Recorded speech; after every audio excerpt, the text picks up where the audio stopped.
It had been a day of finding warm clothes. Katie discovered that if you don't wear a turtleneck shirt under a wool sweater, you could feel itchy. Orbie learned that sometimes you find a sock stuck to the sleeve of a sweater. And they both found out that too many socks in a boot can actually make your toes colder rather than warmer. It was late February and the start of a special weekend. They were invited to a winter party at Micah's farm, where the family had packed all their winter and sleepover clothes. They headed out to the car. Soon they were there. As the car pulled up the driveway, they found Micah shoveling off the walkway. He heaved a heaping mound of snow up into the air with his shovel to show his friends that he was very strong. There were hugs and kisses all around. After Micah showed them where to put their things, they gathered in the living room.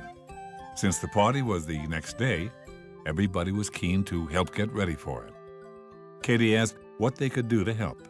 Micah's mom, Ara, looked at her and said the three friends could work on the outside of the house. The front yard needed a little decorating. Outside, Katie, Orbie, and Micah flopped down in the snow to discuss what they could do. Micah rolled in the snow and then sat up. They could decorate the yard with snowmen. Orbie tooted, "Wonderful," and then added, "How about dancing snowmen?" Everybody clapped snowy mittens at the idea. It was so good. Katie said it was a family party, so they should make a snow baby, too. And after much rolling and lifting and packing and shaping, that is exactly what they made. 2 dancing snowmen and a little baby one. The friends were very pleased with their work. Ara opened the front door and shook 2 bulky garbage bags that made a tinny clunking noise. Katie and Orbie looked up in surprise, but Micah cheered and zipped right into the house. In the kitchen, a great production was about to start. The entire table and floor were covered in newspapers. The garbage bags sat on the floor. A pitcher of water and little bottles of food coloring waited at each place. Micah peeled off his snowsuit as fast as he could, so his friends did the very same thing. Micah's mom handed out old shirts to protect their clothing. Micah was already yanking his on. Ara asked Katie and Orbie to choose a shape. They could have circles, squares, or rectangles. Katie chose circles, Orbie chose squares, and Micah took the rectangle. The garbage bag clunked as she pulled out 3 of each shape. The shapes were old beaten-up cake tins. Ara had been collecting them for years. She announced that they were going to make night decorations for the driveway. Ara explained that they were to fill all the cake tins with water and then put them outside to freeze into ice shapes. This all sounded fantastic, but I do have to say that neither Katie nor Orbie knew why. Ara showed the friends how to pour the water into the pans very slowly and then how to color it. A newspaper trail led to the back door where Dad was waiting to set the shapes outside on the big farm-side picnic table. Micah made his first one red. Then he dropped a dot of blue in it. It mixed with the red and made it sort of little purpley. Orbie put all the colors in, and Mom warned him that it might come out a murky, dark color, but he didn't care. Katie made her 3 circles, all different colors. She made 1 yellow and 1 blue and 1 green. Mom and Ara carried each pan out to Dad, who placed them on the picnic table. When those were done, Ara pulled out pans in the shape of animals like cats and dogs and chickens and things like trucks and spaceships. I guess you know which one Orbie took. Each one was filled with water and drops of color and sent outside too.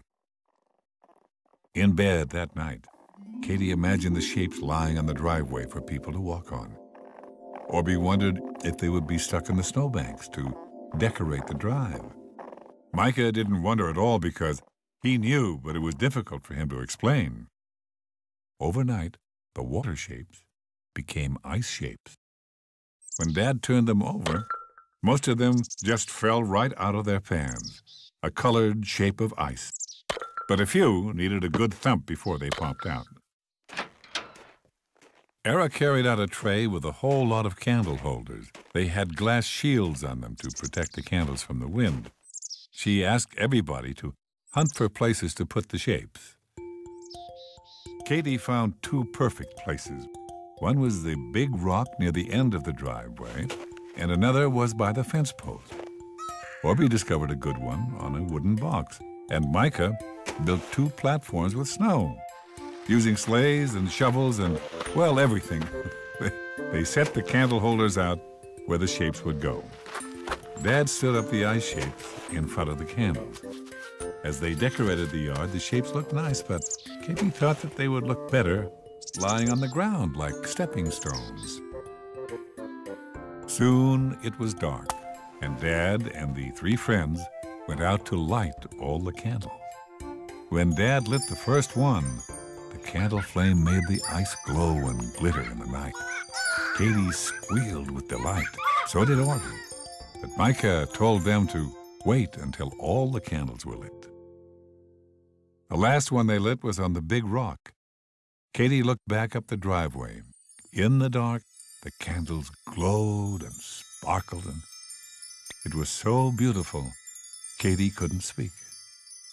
Orbie tooted that it looked like a fairy world, and with that, the three friends twirled and danced their way up to the house. And the party that night was terrific fun. Everybody told Micah, Katie, and Orbie that the house with the ice shapes and dancing snowmen literally invited them to come in. Everybody laughed and played silly games and ate loads of food and danced until they were tired. At bedtime, the friends looked out the window at the glittering driveway. It was so beautiful, they had a group hug to remember it. And I hope that if you have a special party one day, that you'll have fun decorating the house for it. Maybe you'll even make ice shapes like Micah and Katie and Orbie. And if you do, I just happen to know, they'll glitter magically too.